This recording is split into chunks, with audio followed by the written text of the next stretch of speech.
Hoje a gente vai ver se o grande arquiteto Maurício Arruda tem design na casa dele. Spoiler, claro que vai ter. Agora vamos entender qual design Maurício Arruda coleciona. Bom, a gente já vai começar parado aqui porque a gente tá vendo aqui no canto, ali fazendo fronteira com a varanda, essa luminária que é do Achille Castiglione, é pós-modernismo. Isso é uma coisa bem difícil de encontrar. Pós-modernismo italiano, ali, design radical. Ela é feita a partir de um farol de carro que ele criou ali ao redor desse farol de carro a estrutura para virar uma luminária de chão. Aqui a gente já vê outras coisas, mas vamos lá, senão a gente não começa o vídeo.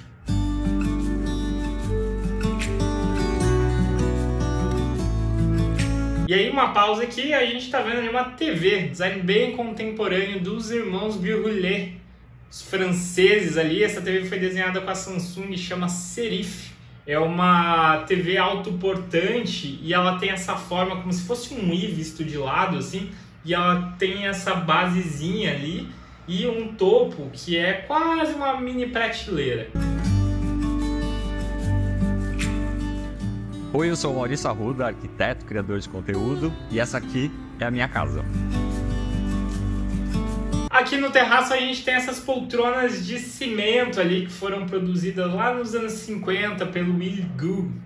Ela chama loop, né? Ela é esse contorno todo de cimento ali com esse vazio. Pô, eu tinha um sonho que na verdade era estar mais próximo da natureza, ter uma área externa, ter uma cobertura. Então primeiro eu tive a ideia de... A gente partilha esse sonho aí, eu também quero ter uma cobertura, área externa, acho bom, acho gostoso, ainda mais se tiver vista para a cidade, assim. Comecei a imaginar uma casa com quintal, depois eu achei que pela vida que eu levava não ia ser muito prático, e aí falei, não, preciso procurar um apartamento.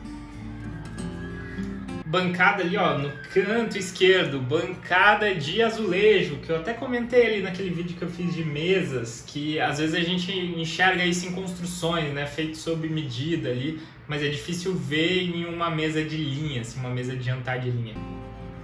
Uma coisa engraçada foi que quando eu conheci os donos, que eram um casal de senhores que estavam...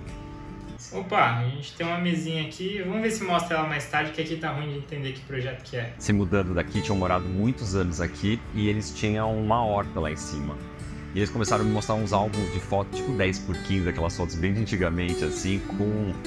eu plantava berinjela, tomate, abobrinha e tal, e era exatamente o que eu queria fazer, era não ter só uma cobertura, mas ter uma cobertura que fosse produtiva, que tivesse fruta, que eu conseguisse fazer, e acho que eu consegui. Aqui dá pra ver melhor a bancada que eu tava falando, né? Essa bancada de azulejo ali, com certeza construída na própria obra.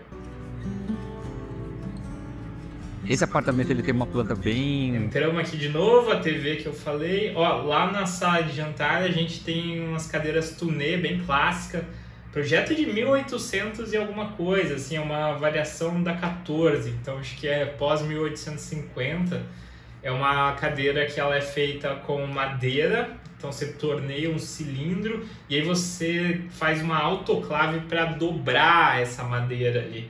E o grande legal aí do Touné é que ele criou esse produto que foi a cadeira 14 para conseguir desmontar. Então, um dos primeiros produtos desmontáveis ali que a gente vai ter registro, e ele com isso conseguiu melhorar a eficiência de armazenagem dele, mas também conseguiu melhorar a logística para distribuir isso. Então a gente vê cadeira 14 no mundo inteiro.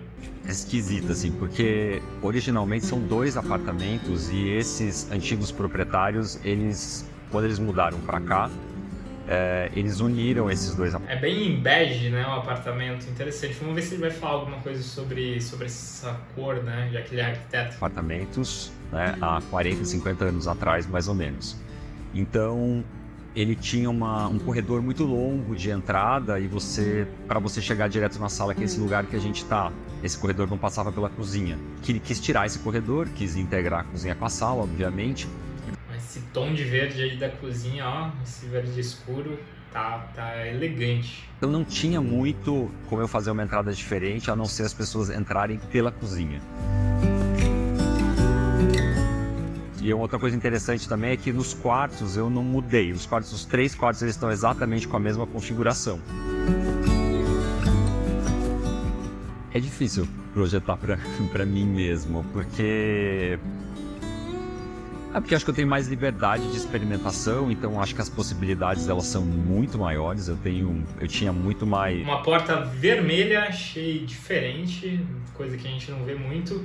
E olha só, o banquinho ali da Artec, que é do Alvaralto, que é um designer finlandês. Até agora a gente viu bastante coisa de design internacional aqui. Daqui a pouco a gente começa a pontuar os brasileiros.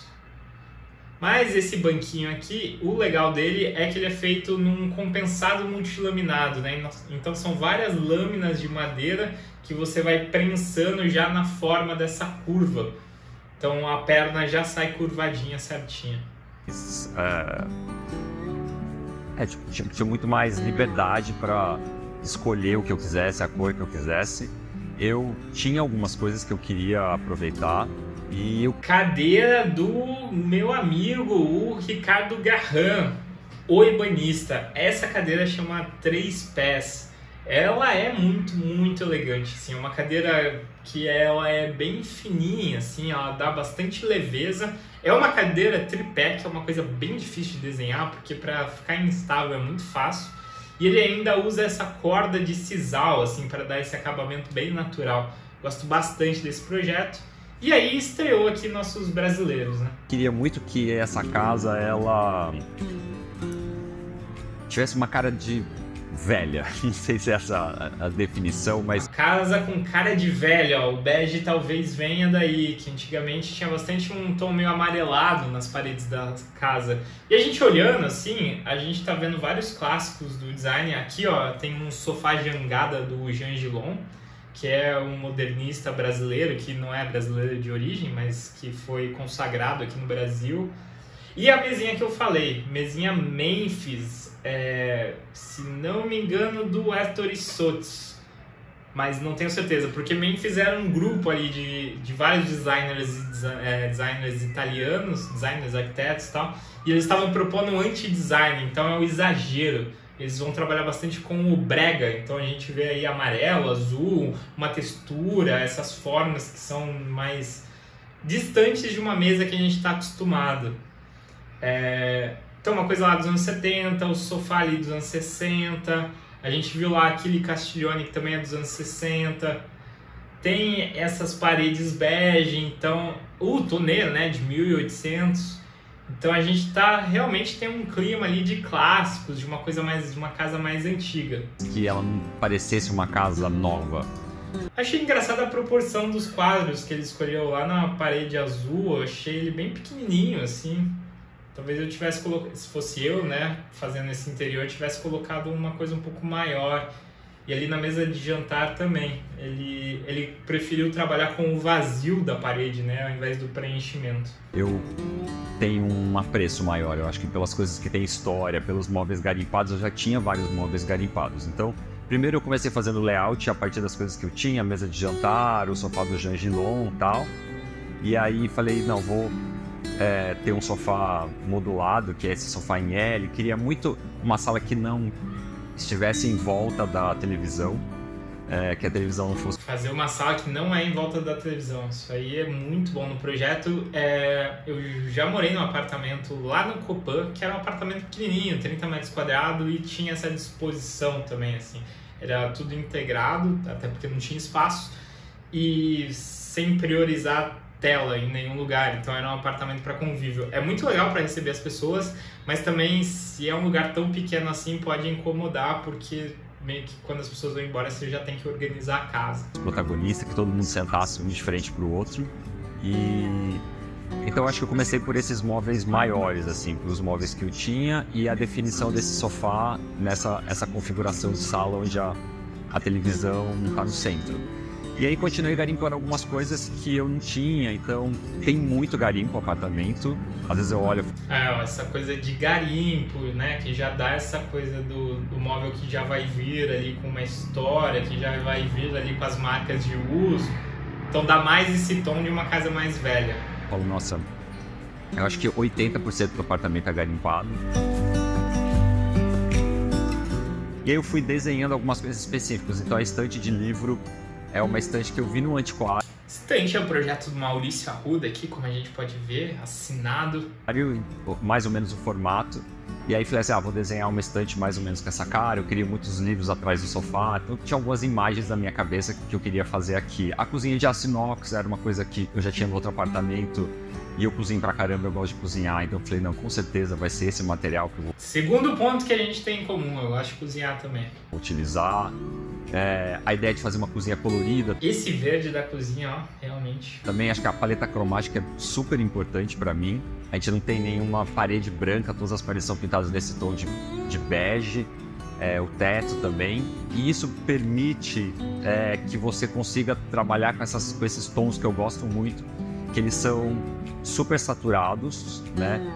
Mas com a iluminação baixa. Tipo, essa é a definição técnica da cor. As madeiras mais escuras também, a cerâmica. Madeira mais escura também é outra coisa que dá aquela sensação de anos 60, anos 70, porque era muito explorado ali no mobiliário esse tipo de madeira. As que foram, acho que nos últimos anos foram entrando na minha vida, tanto as cerâmicas decorativas como as que eu uso no dia a dia. Então, esse apartamento acho que é um pouco a história do que eu fui acumulando, desses móveis que eu fui garimpando, coisas que eu gostaria muito de garimpar e finalmente chegaram na minha mão.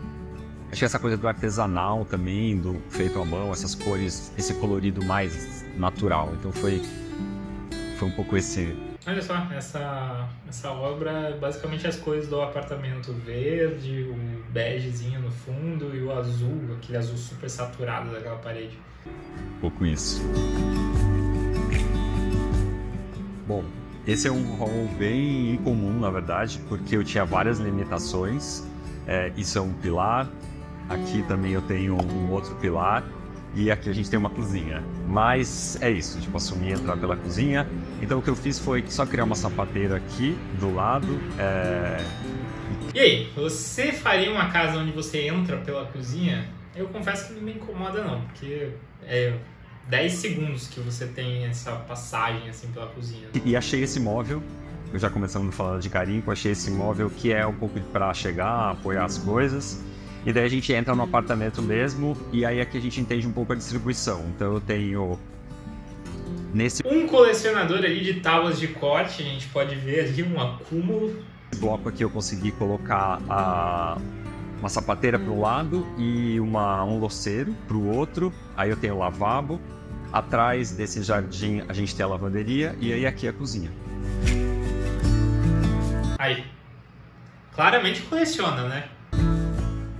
Bom, primeiro assumir que o piso desde a porta de entrada até a sala é o mesmo, então taco na cozinha, polêmica, mas enfim, a passadeira super ajuda nesse dia a dia. E meio chato de limpar, né? Por isso a polêmica ali, porque você tá lavando coisa, tá manipulando, assim, acaba que espirra água, mas ele pôs uma passadeira ali que dá uma amenizada. A ideia era também fazer uma cozinha que fosse bem social, né? Que as pessoas entram pelo apartamento por aqui, então é uma cozinha que eu uso no dia a dia, mas ela tem uma cara de sala. Aí, todo esse bloco aqui, ele esconde o acesso dos quartos. Nele eu consegui embutir a geladeira e aqui de verdade tem as louças que eu uso no dia a dia, então copos. São umas louças mais terrosas ali, né, que não é aquela porcelana branca. A gente vê que isso também está conversando com a cor desse bege do apartamento, esse verde meio terroso assim também. Aqui a fruteira, os pratos, isso aqui é minha louça do dia a dia. E a louça que não é do dia a dia, na verdade está guardada ali naquele armário. E aí a ilha, ela é completamente suspensa, né? Tem esses pezinhos, é um tampo... Nem lembro mais quanto tem esse tamanho. Os pezinhos são bem altos, isso facilita ali na limpeza também, mas pra mim dá uma sensação meio engraçada, assim, de proporção meio engraçada. Porque acaba que joga o bloco pra cima, assim, ele fica mais leve, mas também evidencia mais que tem pezinho. Eu acho que ele deve ter uns 6 metros mais ou menos, é um tampo de aço inox que começa lá na cuba, aí tem uma área de preparo grande que é importante. área... As cadeiras do Tonê aqui aparecendo direitinho, só para reforçar, porque eu tinha visto ela lá atrás. Essa mesa também é uma mesa modernista brasileira, aquele pé ali, ele é de cimento revestido com couro, é bem bonito o acabamento. E olha que a madeira é uma mesa modernista, né? Então nos anos 60, 70, a madeira escura também. Do fogão mesmo, e essa ponta, que acho que foi uma coisa que eu aprendi com outra casa, que no outro apartamento eu tinha feito uma bancada até aqui, só que todo mundo ficava aqui. Aí eu falei, não, precisa ter ainda a área da visita, dos amigos, porque quando a gente está cozinhando, usando a ilha, todo mundo quer ficar nessa ponta. Hoje nós vamos fazer essa área, a sala aqui e a cozinha, ela tem 3 blocos de cor, que eu chamo. Então, tem esse bloco verde, o bloco azul, que esconde aqui a lavanderia, e a sala, com maior volume, é o sofá ferrugem. Então, eu queria que o revestimento que tivesse aqui atrás também fosse... O verde e o ferrugem ali, esperado até a combinação. O azul, para mim, é a cor mais exótica e inesperada aqui, que ele traz esse azul bem saturado mesmo. Um revestimento nesse mesmo tom. Então, é uma cerâmica que, infelizmente, não está mais em linha, mas é uma cerâmica que tem bastante textura nesse mesmo tom de verde. Então, a ideia também de criar um pouco esse color block, né? Apesar de ter bastante textura depois misturada, de você identificar que ali eu tenho um volume de uma cor, um outro e um outro. Eu vou considerando cada uma dessas escolhas. Então, acho que a primeira escolha que eu fiz foi a cozinha verde, e aí eu falei, bom, eu sabia que eu queria ter essas cores mais frias do lado de lá, então depois a parede azul na sala de jantar, então eu trouxe esse tom mais quente, esse ferrugem meio terracota, para esse volume. E aí, que é o sofá, que é um volume bem grande. E aí tem uma coisa também das madeiras. Como eu tenho bastante móvel vintage, então geralmente esses móveis, o sofá, essa mesa de centro, é uma madeira mais escura. Eram madeiras mais escuras, são madeiras brasileiras mais escuras. Ó, essa poltrona listrada do Geraldo de Barros, acho que é o móvel mais industrial, assim, no sentido de feito com máquina mesmo, com maquinário, escala, pensado para a escala que apareceu aqui até agora, né? Toda a marcenaria, ela pode ser industrial, né? Mas ela acaba sendo mais manual ali, o processo, principalmente aqui no Brasil, né? A tecnologia da CNC na madeira é menos usada. E aí no metal curvado, dobrado, vem lá desde a Bauhaus, né? Então é uma coisa que a gente já está habituada. Então essa peça acaba contrastando com o resto, assim, principalmente aquela cromada, né? Então esse acabamento polido. Mas ficou interessante esse contraste e ele colocou esse tecido bem divertido nela ali. E mesmo essa peça é lá dos anos 70. Tudo tá virado mais para lá, tem pontuado algumas coisas do design contemporâneo. Então eu tentei manter um pouco isso. Esse é o piso de sucupira, que é uma madeira mais escura, a gente tá tão acostumado a ver no taco. E a estante, que é a única coisa que eu desenhei aqui na sala, eu escolhi uma lâmina de embuia, que é uma lâmina também que a gente não tá tão na moda, é uma madeira mais... Tá bem chocolate essa embuia aqui que ele escolheu. A embuia ela tem essa cor, mas é um pouquinho menos chocolate, assim. É bonita a lâmina. Escura também, mas justamente para dialogar com esses outros tons de madeira que eu tinha aqui. Uma coisa legal dessa sala é que nessa parte a gente não tem nenhuma iluminação no teto, então isso é a laje, que também não é um pé direito super alto. Importante aí. Iluminações indiretas para criar ambientes intimistas. Então uma sala não precisa de uma luz de cima que vai matar toda a sombra e não dá nenhum charme pro lugar. Eu rebaixei só a parte da cozinha por conta de coifa, tudo isso. Então toda a iluminação da sala é feita por abajures. 1, 2, 3 abajures. Então é isso que ilumina a sala à noite, que deixa ela bem gostosa. E aí coisas que eu já tinha, sofá que eu trouxe do meu outro apartamento, e aí outras coisas que eu fui garimpando e tentei dar uma cara um pouco mais contemporânea, tipo a poltrona do Geraldo de Barros com tecido listrado. Desse lado a gente tem a tapeçaria do Duché, que é um tapeceiro se naturalizou brasileiro na década de 50, uma peça que eu namorei durante muito tempo, e tem muito essa paleta da sala, muita paleta da casa, na verdade, essas cores, esse colorido nesses tons mais que não são tão vibrantes, mas mesmo assim é super colorido. Eu uso bastante ali, eu gravo, na verdade, muito stories aqui, então tem uma luz super boa. E esse aqui é um corredor, eu acabei criando aqui, trouxe a sala até aqui e criei uma espécie de um corredor que desse acesso a essa varanda que não é tão comprida, mas aí eu usei um recurso do espelho que eu já tinha usado num projeto de cliente. Falei, essa ideia é boa, vou repetir na minha casa. Que é revestir o guarda-corpo com espelho para você ter uma ideia de que a varanda é um pouco mais larga. E aí essa varanda é a mesma varanda lá é a varanda do meu quarto. Essa poltrona tem uma história engraçada também. Quando eu comprei a poltrona, eu escolhi um tecido de catálogo, um linho super bonito. Na minha cabeça eu achei que já estava colorido demais. E aí quando eu cheguei aqui, eu liguei pro tapeceiro e ele falou, e aí, gostou? Daí eu falei, não, eu errei. Eu escolhi o tecido errado. E daí eu falei, não, tá muito triste, tá muito sério. E aí, no dia seguinte, ele veio pegar a poltrona de novo. E aí eu comprei esse tecido. Por fim, ele acabou escolhendo um tecido que dá mais uma cara de praia, assim, né, pras poltronas. Por 1/4 do preço que eu tinha gastado no outro tecido. Mas é um algodão listrado e acho que tem muito mais a ver com a casa, com a poltrona, com tudo isso. Então, errado também é comum. Tá tudo bem. Se a casa não for uma viagem para o seu passado, não faz muito sentido para mim, pelo menos, ela existir. Eu não consigo me cercar de objetos que não tragam algum tipo de memória para mim, né?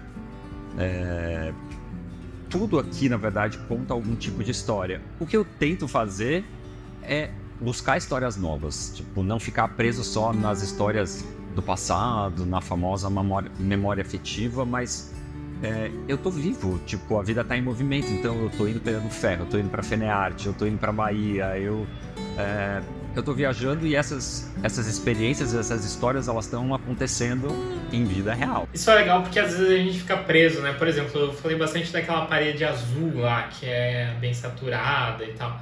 Pode ser uma coisa que por um tempo é legal e depois ele muda, sabe? Ela pensar que a casa, algumas coisas são mais fixas, né? A construção, mas o que a gente chama de decoração ou de design de interior é uma coisa móvel, né? Então você pode ir evoluindo essa casa junto com você. Então, por que não trazer essas experiências para casa?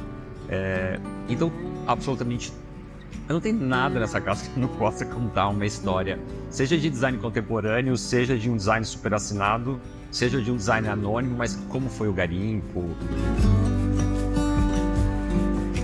A casa dos meus pais não era uma casa tão corajosa desse jeito. Eu acho que o que meus pais, ali nos anos 80, tentaram fazer era uma casa meio no estilo japonês, porque estava na moda, mas eles também, acho que eles não tinham dinheiro e não conseguiram terminar a decoração. Mas eu acho que tem essa coisa. A cozinha era uma coisa muito importante nas todas as casas. Na casa da minha mãe, na casa das minhas avós, assim, minha avó fazendo pamonha. A cozinha é um lugar muito importante. Tipo, a gente tem tradicionalmente, lá no começo da civilização, a coisa de se reunir para comer. A maioria das sociedades tem esse momento como um momento importante, vai ter celebrações ao redor da cozinha, então a cozinha é muito importante, sempre. Sempre tenta dar um olhar para essa cozinha, se der para integrar, se der para ser um lugar para compartilhar, eu acho que sempre vale a pena. E a minha outra avó fazendo nhoque, tipo, eu acho que, em geral, o brasileiro é muito musical e muito... a gente tem uma cultura gastronômica, assim, então... os meus pais não eram tão musicais, mas eles eram muito da comida, então acho que esse carinho pela comida, a força, o poder que tem você cozinhar para os outros, é uma coisa muito presente nessa casa. Tem gente que fala que a cozinha é o coração da casa. Eu não acho que é o coração da casa para todo mundo, mas na minha casa é.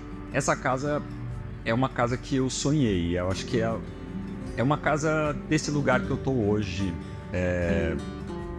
E assim, eu tenho um monte de coisa para fazer. A gente tava conversando sobre isso. Eu tenho um monte de sonhos e vou fazer muitas coisas nos próximos anos. Mas essa casa, eu acho que ela é um pouco dessa liberdade em relação à vida, eu acho que não tenho mais tanto medo de usar cor, de usar textura, de misturar coisas que vieram de lugares diferentes. Então eu acho que é uma casa mais madura do que a minha última casa e uma casa mais corajosa.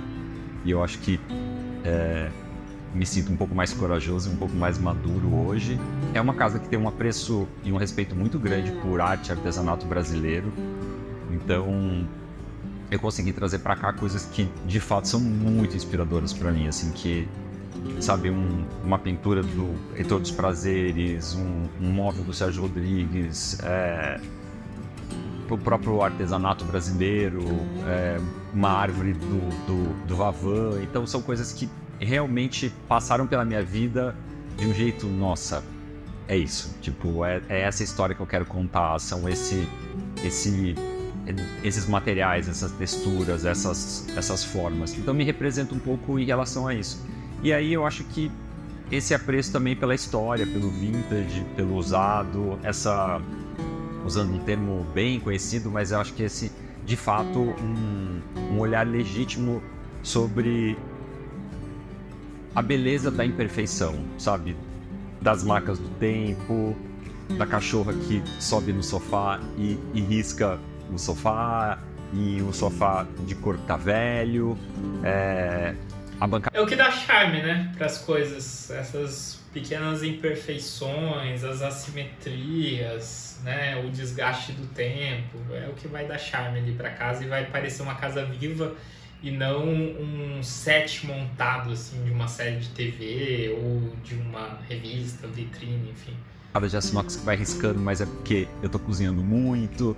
Então, a casa é uma casa real, uma casa de verdade. Tudo aqui é super usado e é para ser usada. Então, acho que essa casa transmite um pouco isso. Vem aqui se apresentar. Fala, oi, gente. Pra lá, ó. Uma casa com bicho. Pra lá, ó. Fala, oi, gente. Que cara de sono, hein? Que cara de sono. Você me acordou. Tá derretendo?